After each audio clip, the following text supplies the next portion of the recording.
वेंगुर्ला तालुक्यामधील MSCBचे जे ऑफिस आहे आणि वेंगुर्ला ST डेपो या दोन्ही ऑफिसला आम्ही आज अचानक भेट दिली।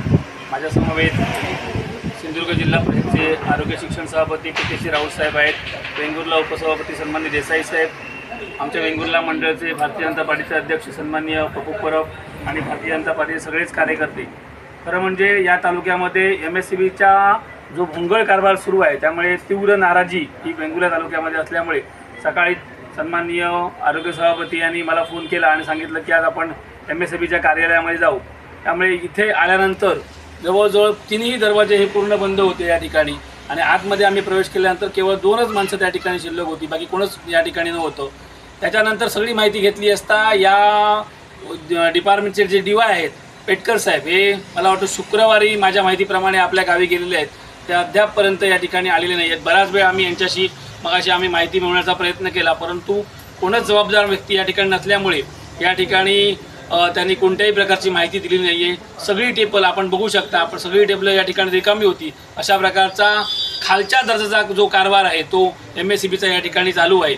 तालुक्यामध्ये विविध ठिकाणी कालच्या पावसामध्ये ज्या लाईट्स गेलेल्या आहेत त्या अजूनपर्यंत त्याची कारवाई MSCB कडून गेली नाही आहे। कोणत्याही प्रकारची थातूरमातूर उत्तरं या ठिकाणी दिली जातात आणि वेळ मारून दिली जाते, म्हणून याच्या विरोधात आम्ही आज खरं म्हणजे ऑफिसलाच टाळ ठोकणार होतो, परंतु त्याच्यानंतर DY साहेबांनी अजून आलेले नाही। त्यांनी म्हटलं की मी आता येतो आणि त्यानंतर लगेचच आम्ही त्या संदर्भात कारवाई करू। त्यामुळे त्यांच्या एका विनंतीला आम्ही त्या ठिकाणी मान दिलेला आहे, परंतु उद्यापासून जर MSCBनं आपल्या या कार्यामध्ये आपल्या कारभाराबद्दल जर सुधारणा नाही केली तर निश्चितपणे पुन्हा एकदा अशाच प्रकारे या ठिकाणी येऊन आम्ही या ठिकाणी टाळे ठोकणार आहोत। त्याचप्रमाणे वेंगुर्ला ST डेपोच्या ज्या काही समस्या होत्या, काही ST बस फेऱ्या बंद झालेल्या आहेत, त्यासुद्धा त्या ठिकाणी आम्ही गेलेलो होतो आणि त्या ठिकाणी जाऊन त्या ST बस फेऱ्या तात्काळ सुरू करण्यासाठी आम्ही त्यांना सूचना केलेली आहे।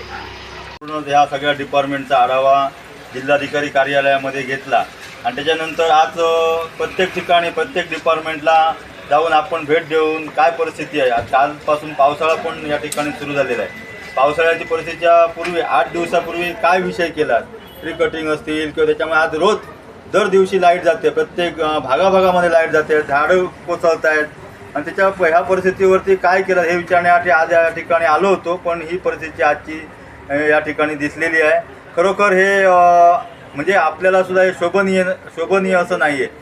त्यानंतर उद्यासुद्धा आम्ही इतर जे डिपार्टमेंट आहेत, बांधकाम विभाग असतील किंवा आपलं जे तहसीलदार ऑफिस असतील किंवा सर्वच पोलीस विभाग या प्रत्येक डिपार्टमेंटला आम्ही सर्वच जण महायुतीचे सर्वच पदाधिकारी या ठिकाणी भेट देऊन त्या संदर्भात पाठपुरावा असतील किंवा काही समस्या असतील याचा पूर्ण आढावा या ठिकाणी घेणार आहोत। आज तर प्रत्येक दिवशी या ठिकाणी लाईट जाताना दिसत आहे आणि आता जे सभापती महोदयांनी सांगितलेलं आहे की पुढच्या येत्या 2 दिवसात यामध्ये जर सुधारणा नाही झाली तर हे जे कार्यालय हे सुद्धा आम्ही नक्कीच बंद करणार।